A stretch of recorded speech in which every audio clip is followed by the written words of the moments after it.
राम राम शेतकरी बांधवांनो, शेतीमध्ये आपण दिवस रात्र घाम गाळतो, कष्ट करतो, पिके विकून हातात 4 पैसे आले की आपल्या मनात पहिला विचार येतो, हा पैसा आता कुठे गुंतवायचा. अनेकदा आपण हा पैसा बँकेत ठेवतो किंवा तसाच ठेवून देतो. पण मित्रांनो, जर हाच पैसा आपण शेतीमध्ये योग्य ठिकाणी गुंतवला तर तो आपला खर्च कमी करून आपल्याला दुप्पट परतावा देऊ शकतो. आजच्या व्हिडिओमध्ये आपण पाहणार आहोत की शेतीमध्ये अशा कोणत्या 6 गोष्टी आहेत जिथे पैसे गुंतवल्यास तुमची शेती स्मार्ट होईल आणि नफाही वाढेल. व्हिडिओ शेवटपर्यंत नक्की पहा. पहिली आणि सर्वात महत्त्वाची गुंतवणूक म्हणजे स्मार्ट तंत्रज्ञान.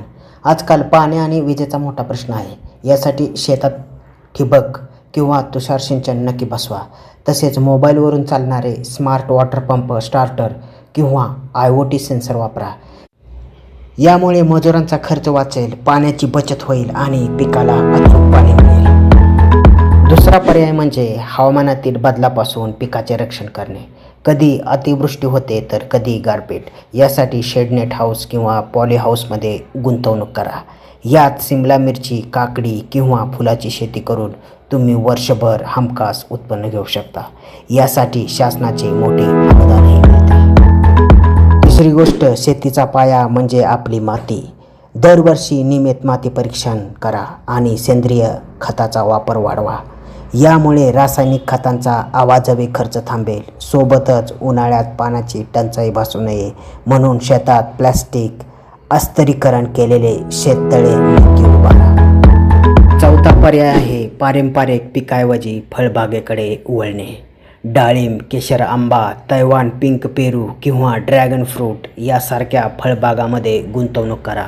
सुरुवातीला 2 ते 3 वर्ष खर्च होतो, पण नंतर अनेक वर्षे ही झाडे तुम्हाला लाखोचे उत्पन्न देऊन जातात.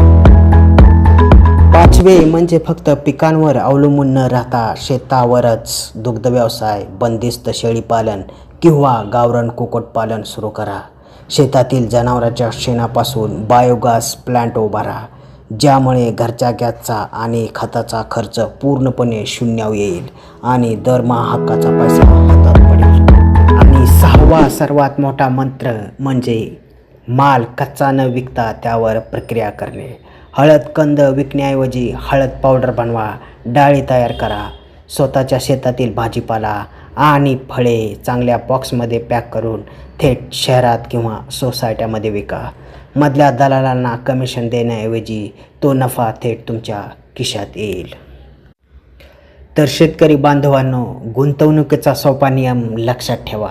एकदम सगळे पैसे एकाच ठिकाणी लावू नका. आधी 70% पैसे सिंचन आणि माती सुधारण्यावर खर्च करा, जेणेकरून शेतीचा खर्च कमी होईल. आणि उरलेले 30% पैसे शेतीपूरक व्यवसायात लावा, जेणेकरून महिन्याला घर खर्चासाठी नियमित पैसा येत राहील. तुम्हाला या 6 पर्यायापैकी कोणता पर्याय सर्वात जास्त आवडला हे मला खाली कमेंट करून नक्की सांगा. हा व्हिडिओ आवडला असेल तर आपल्या इतर शेतकरी मित्रासोबत शेअर करा आणि आपल्या चॅनलला सबस्क्राईब करायला विसरू नका. मी पुन्हा भेटेन अशा एका माहितीपूर्ण व्हिडिओसह. तोपर्यंत धन्यवाद आणि राम राम.